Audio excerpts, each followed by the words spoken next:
2022년 성탄절을 맞이했습니다.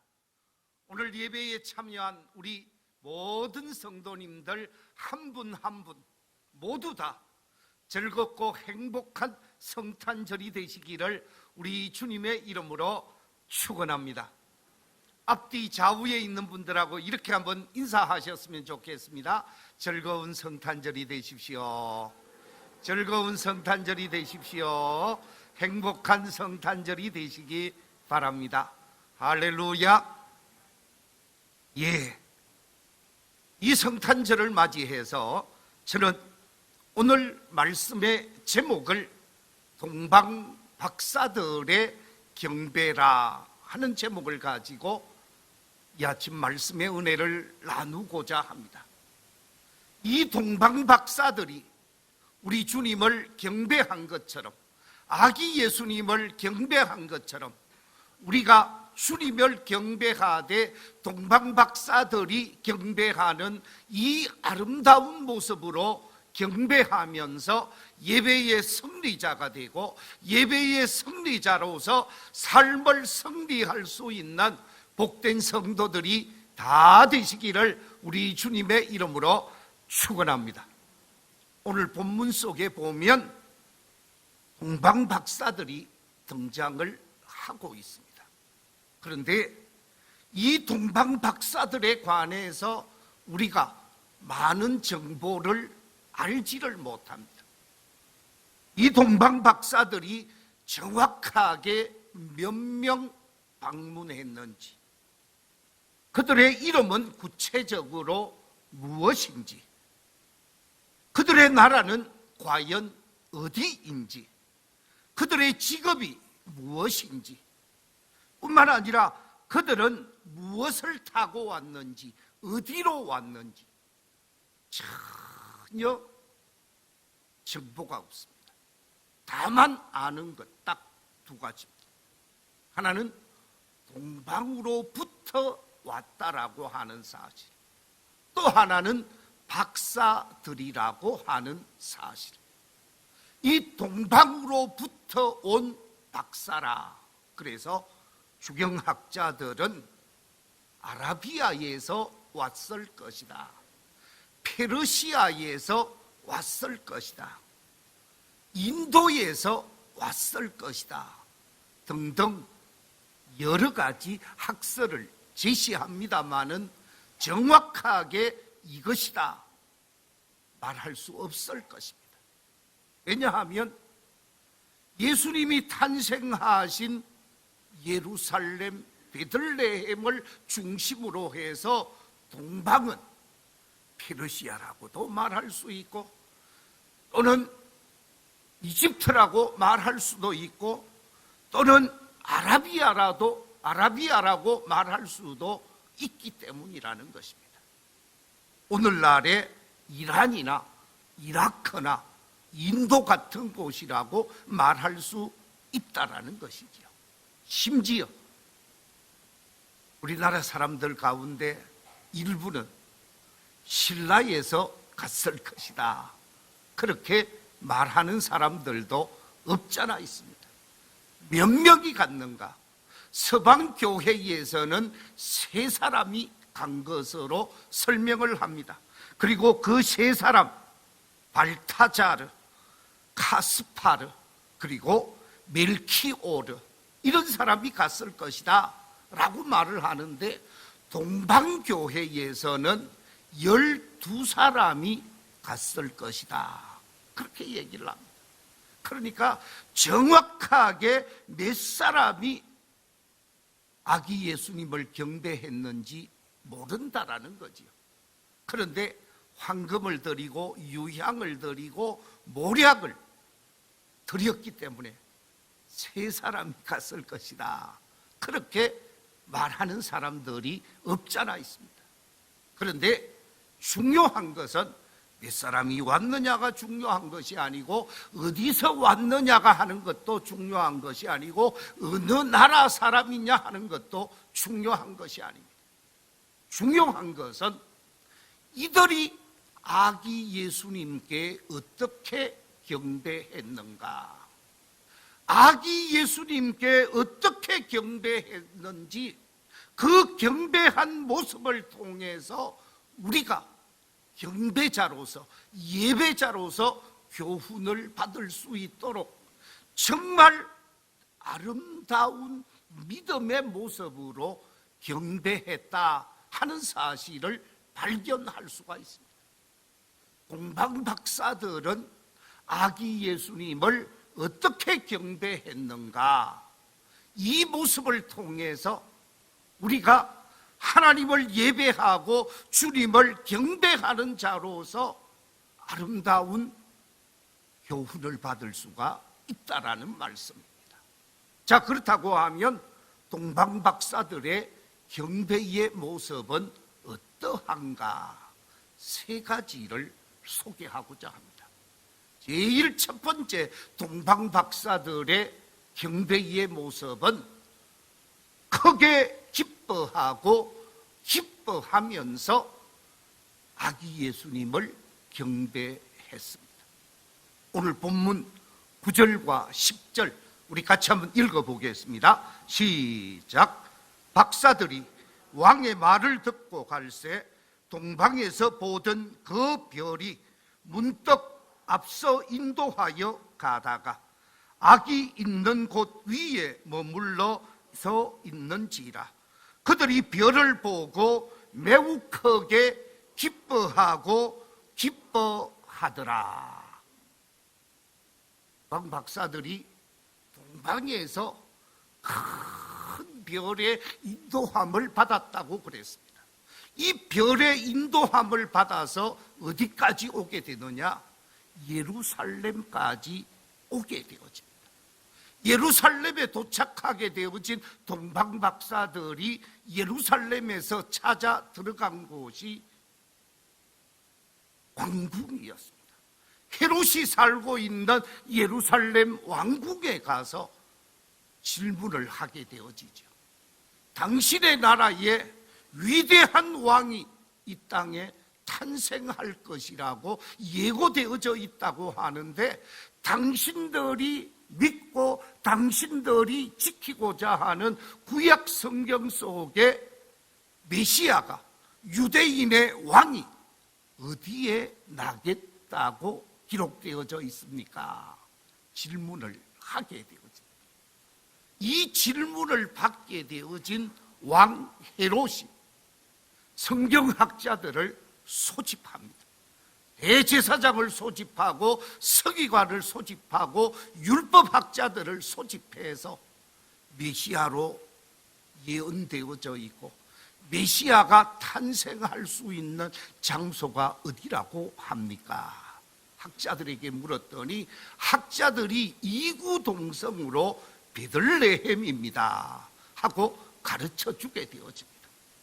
성경의 정보까지 확 획득하게 되어진 이 동방 박사들이 헤롯을 등지고 베들레헴으로 가게 되어지지. 그런데 베들레헴으로 떠나려고 하는 헤롯이 박사들에게 부탁을 합니다. 가서 아기 예수께 경배하고 난 다음에 그 아기 예수가 어디에 있는지, 어느 장소에 있는지 정확하게 돌아올 때 제게 이야기를 좀 해 주십시오. 부탁을 하게 되어지죠. 그 부탁을 가슴에 담고 떠나게 되어집니다. 베들레헴으로 가게 되어지는데, 그때 하늘에 큰 별이, 동방에서부터 그들을 인도했던 별이 완전히 새로운 모습으로 자신들에게 사인을 주게 되어집니다. 여기서 제가 사진 한 장을 보여드리겠습니다. 바로 저 사진입니다.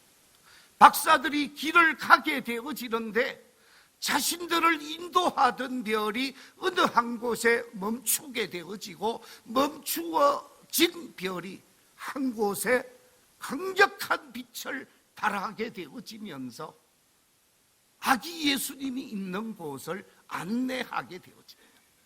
그래서 동방 박사들은 오늘 본문 속에서 말하고 있는 것처럼 기뻐하고 기뻐하면서 집에 들어가게 되어지고 아기 예수님께 경배하게 되어지는 아름다운 모습이 성경 속에 기록이 되어져 있습니다. 그렇습니다. 예배하는 사람의 자세는 기뻐하고 기뻐하며 예배해야 한다라는 거죠. 기쁨이 없는 자의 예배는 바른 예배가 아니라고 말할 수 있습니다. 기쁨으로 예배하는 사람만이 참된 예배자의 자세라는 것이죠. 동방 박사들은 메시아의 탄생에 관해서 확신했던 것 같습니다. 그래서 별의 인도함을 받고 그 별과 함께 메시아의 탄생의 장소를 먼 거리에서 찾아오게 되어졌습니다. 동방으로부터 아기 예수님이 탄생하신 이 베들레헴까지 오려고 하면 아라비아 사막을 넘어야 합니다. 뿐만 아니라 유프라테스 강을 건너야 합니다. 험산 줄령을 거쳐야 한다라는 거지요.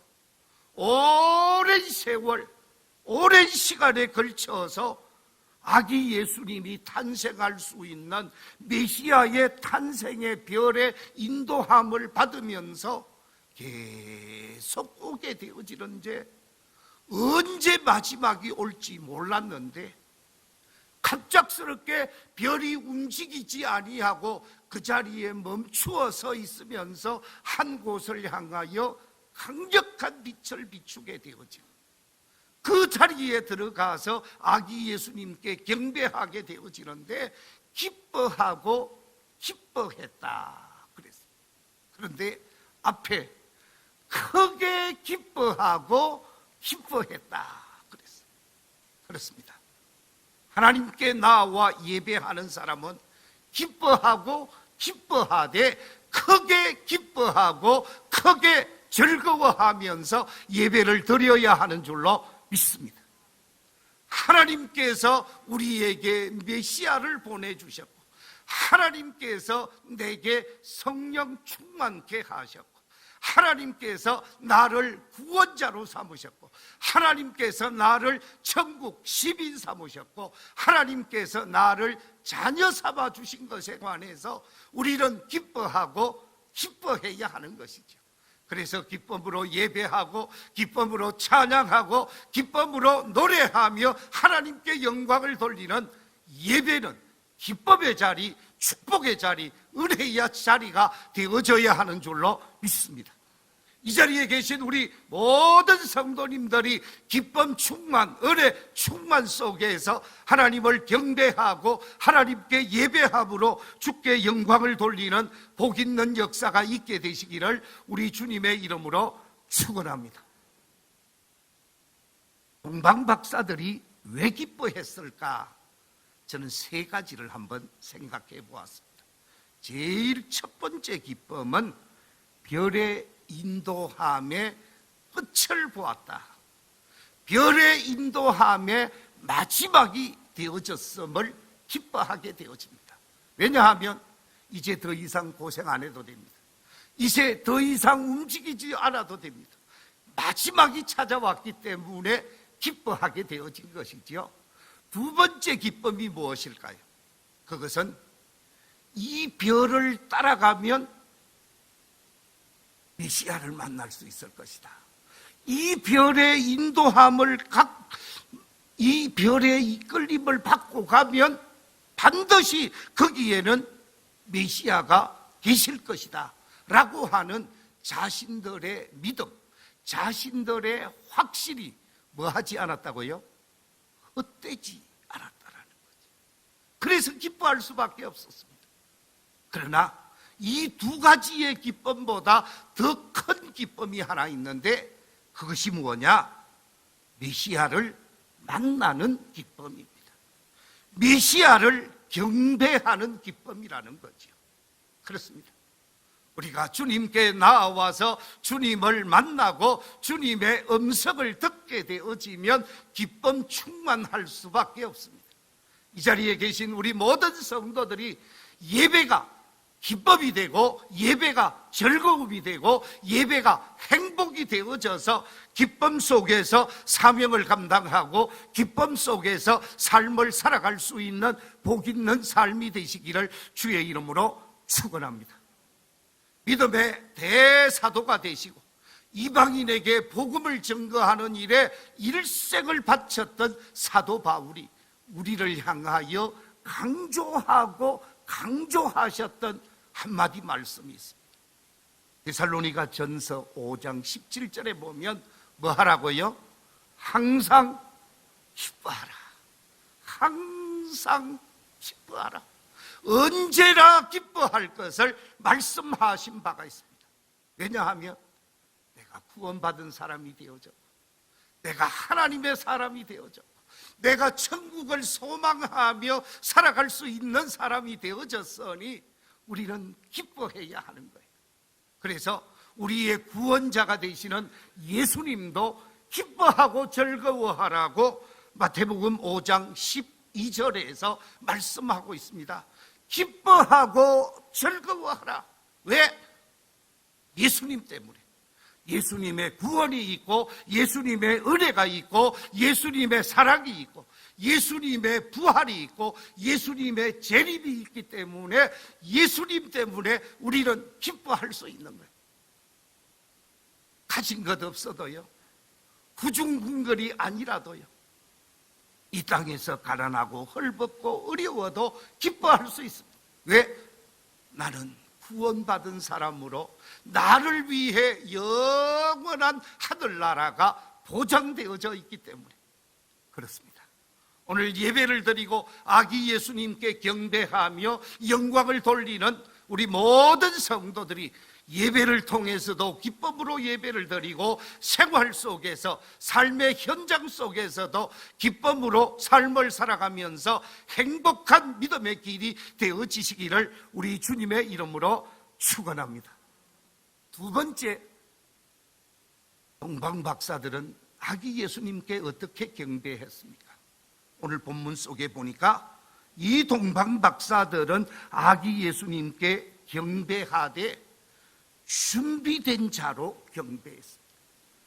사전에 잘 준비된 자로 주님 앞에 나와서 경배했음을 오늘 본문은 우리에게 말씀해 주고 있습니다. 오늘 본문 11절에서 이렇게 말씀하고 있습니다. 집에 들어가 아기와 그의 어머니 마리아가 함께 있는 것을 보고 엎드려 아기께 경배하고 보배합을 열어 황금과 유향과 모략을 예물로 드리니라.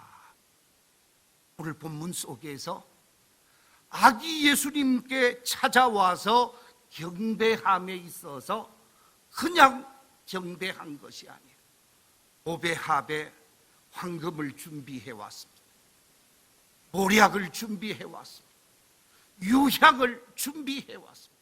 준비된 선물, 준비된 예물을 가지고 아기 예수님께 경배하기 위해 나왔습니다. 예수님이 이 땅에 탄생하게 되어졌을 때 이 예수님의 탄생 소식을 제일 먼저 접한 사람들이 있습니다. 그들이 누구죠? 들에서 양을 치고 있었던 목자들이었습니다. 누가복음 2장에 보면 기쁜 소식을 너희에게 알려준다 그러면서 예수님의 탄생 소식을 전하게 되어지죠. 그 소식을 듣자마자 베들레헴 들판에서 양을 치는 목자들이 다 베들레헴 예수님이 있는 말구유를 찾아가게 되어집니다. 가서 보았더니 예수님이 계시고 마리아가 있고 요셉이 있는 것을 확인하게 되어집니다. 이 같은 사실을 증명해 주는 말씀이 누가복음 2장 15절 이하 17절 속에 이렇게 기록되어져 있습니다. 우리 같이 한번 읽어보겠습니다. 시작. 천사들이 떠나 하늘로 올라가니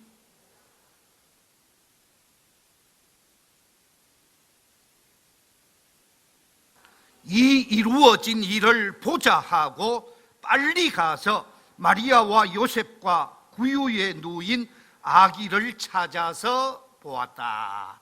그렇게 증언해 주고 있습니다. 천사들로부터 메시아 탄생에 대한 소식을 듣게 되어진 이 목자들은 찾아간 곳이 짐승이 살고 있는 마국간, 짐승의 먹이를 담아주는 구유에 아기 예수님이 누워있는 것을 보게 되어집니다. 그러니까 제일 먼저 찾아온 경배자들, 목자들은 예수님이 구유에 누워있는 것을 보고 경배하게 되어지는데, 오늘 본문 속에 나타나고 있는 동방 박사들은 어디로 가게 되어지는가? 말씀 속에, 오늘 본문 11절 속에 보니까 어디에 들어갔다고요? 집에 들어가 그랬습니다. 그러니까 구유가 있는 마국간이 아니고 집으로 들어갔습니다. 왜 목자들은 마국간 구유를 찾게 되어졌고 박사들은 집에 들어가게 되어졌을까? 여기에 관해서 차이가 왜 나고 있는가? 여기에 관한 주경학자들의 설명이 이렇습니다. 아구스토가 전국에 명령을 해서 다 자신의 집으로, 자신의 고향으로 가서 호적하라고 그랬죠. 일찍 왔던 사람들이 여관, 주막의 방을 다 차지하고 있다가 정리를 다 한 사람들이 오래 머무를 필요가 없이 자기 집으로, 자기 고향으로, 자기 삶의 현장으로 돌아가게 되어지자 마리아와 요셉이 아기 예수님을 출산하고 난 다음 빈방이 생기게 되어졌고, 그 빈방으로 옮겼을 때, 다시 말하면 시간이 조금 지났을 때 동방 박사들이 아기 예수님을 찾아가게 되어졌다라는 말씀이지요. 그래서 그날을 일컬어서 교회력은 주현절이라 그렇게 말하고 있습니다. 성탄절 이후 주현절이 되어지는 날을 동방 박사들이 찾아간 날로 생각하게 되어지죠. 사랑하는 성도 여러분, 아기 예수님을 경배함에 있어서 그냥 가지 않았습니다. 준비된 모습, 준비된 자세로 가서 그들은 준비한 예물, 황금을 드렸고 유향을 드렸고 모략을 예물로 드렸습니다. 동방 박사들이 주님께 드린 세 가지 예물은 그냥 일반적인 예물이다, 그렇게 말할 수 있는 것이 아니라 세 가지 예물은 그들의 믿음, 그들의 신앙을 증언해 주고 있다는 것입니다. 세 가지 예물이 어떤 믿음을 증언해 주는가? 제일 먼저 드린 예물이 무엇이라고 말합니까? 황금을 드렸다 그랬습니다. 황금은 예수님의 왕권을 상징하는 것입니다. 예수님의 왕권을 상징함에 있어서 동방 박사들은 예수님을 향하여 황금을 드리면서 당신은 우리의 왕입니다. 당신은 우리의 왕이 돼 왕 중의 왕입니다. 라는 의미를 담아서 황금을 예수님께 드렸다라는 것입니다. 두 번째 드린 예물이 있습니다. 두 번째 드린 예물은 유향을 드렸습니다. 유향은 신께 드리는 귀한 향기로운 제물입니다. 유향을 드렸다라는 것은 예수님은 신성을 지니신 분입니다. 다시 말하면 예수님은 하나님이십니다 라는 의미의 선물이라는 것이죠. 그런데 이 유향에 관해서 장로교의 창시자 칼빈 선생님은 이렇게 말하고 있습니다. 유향은 예수님의 제사장권을 상징한다. 그렇습니다. 바로 유향을 통해서 하나님과 우리 인간 사이의 중보자 되시는 하나님이시요 사람이신 대제사장을 나타내는 말로 이해했다라는 거지요. 그래서 유향을 드렸다라고 하는 것은 당신은 우리의 대제사장이십니다. 우리에게 유일한 중보자이십니다 라는 의미의 고백입니다. 세 번째 드린 예물이 무엇입니까? 모략을 드렸습니다. 이 모략은 썩어가는 시신에 발라줌으로 방부제의 역할을 하고 또는 고통을 감소시켜주는 역할을 하는 것이 모략인데, 이 모략을 통해서 예수님의 선지자됨을 정언하는 것이요, 예수님의 인성, 사람됨을 나타내는 것입니다. 그래서 예수님이 사람이 되셔서 우리를 위해 대신 죄인의 죄를 대속하는 제물이 되실 것을 예고하는 선물이라는 말씀입니다. 그래서 칼빈은 예수 그리스도의 장사됨을 상징하는 것이다 라고 설명을 하면서, 모략을 드렸다라고 하는 말은 당신은 우리의 대속의 주님이십니다, 속죄의 주님이십니다 라는 사실을 확인하는 것이라는 거예요. 그래서 동방박사들이 드린 세 가지 예물, 황금과 유향과 모략은 예수님은 우리의 왕이시요, 예수님은 우리의 대제사장으로서 중보자가 되시며 하나님이 되시는 분이요, 예수님은 사람으로서 죽으시고 우리의 죄의 모든 문제를 대속하시는 속죄의 양으로서 이 땅에 오신 분이심을 믿습니다 라는 고백으로 황금과 유향과 모략을 드렸다라는 것입니다. 그렇습니다. 우리가 예수님을 어떻게 고백해야 하는가, 예배자들이 예수님을 어떻게 고백해야 할 것인가를 우리에게 가르쳐주고 있습니다. 이 시간 하나님 앞에 나와 예배하는 우리 모든 성도들이 예수님을 바로 알고 바로 믿고 신앙 고백할 수 있는 믿음의 사람들이 되시기를 주의 이름으로 축원합니다. 뿐만 아니라 준비된 예물을 주님께 드리는데, 예배자는 주님께 나올 때 준비된 자로 예물을 드릴 때 그 예배가 온전한 예배가 되어질 수 있는 것입니다. 하나님의 말씀인 역대상 16장 28절 이하 29절에서 이렇게 강조하고 있습니다. 여러 나라의 종족들아, 영광과 권능을 여호와께 돌릴지어다. 여호와께 돌릴지어다. 여호와의 이름에 합당한 영광을 그에게 돌릴지어다. 제물을 들고 그 앞에 들어갈지어다. 아름답고 거룩한 것으로 여호와께 경배할지어다. 하나님께 제물을 가지고 나와야 하고 아름답고 거룩한 믿음으로 하나님께 나와야 하는 거예요. 우리가 흔히들 미국은 아주 개방적인 나라이기 때문에 주일날 예배도 지금 마음대로 아주 난잡하게 할 것이다 착각하는 사람들이 있습니다. 제가 미국에 가서 몇 군데 예배 자리에 참여했습니다. 그런데 다 정장을 입고 예배에 참여했습니다.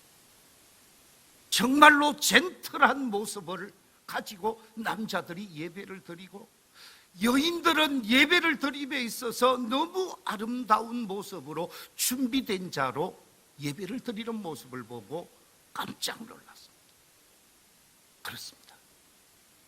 예배는 마음부터, 옷부터, 우리의 모든 모습 속에서, 그래서 내면의 마음으로부터 준비하고 외면의 모습으로부터 준비해서 가장 아름다운 자세로, 가장 거룩한 모습으로 하나님 앞에 예배해야 하는 것입니다. 우리 교회에 속한 모든 성도들이 하나님 앞에 예배를 드림에 있어서 거룩한 모습으로 예배하고 준비된 예물로 온전한 예배를 드리면서 우리 주님이 받으시기에 합당한 예배자가 되시기를 주의 이름으로 축원합니다. 세 번째, 마지막 동방박사들의 예배의 모습이 어떻습니까? 오늘 본문 말씀 속에 보니까 예배 후 경배하고 난 이후에 주신 말씀에 순종하는 순종의 길을 걸어갔다고 말씀하고 있습니다. 오늘 본문 12절 말씀 같이 한번 읽어보겠습니다. 시작.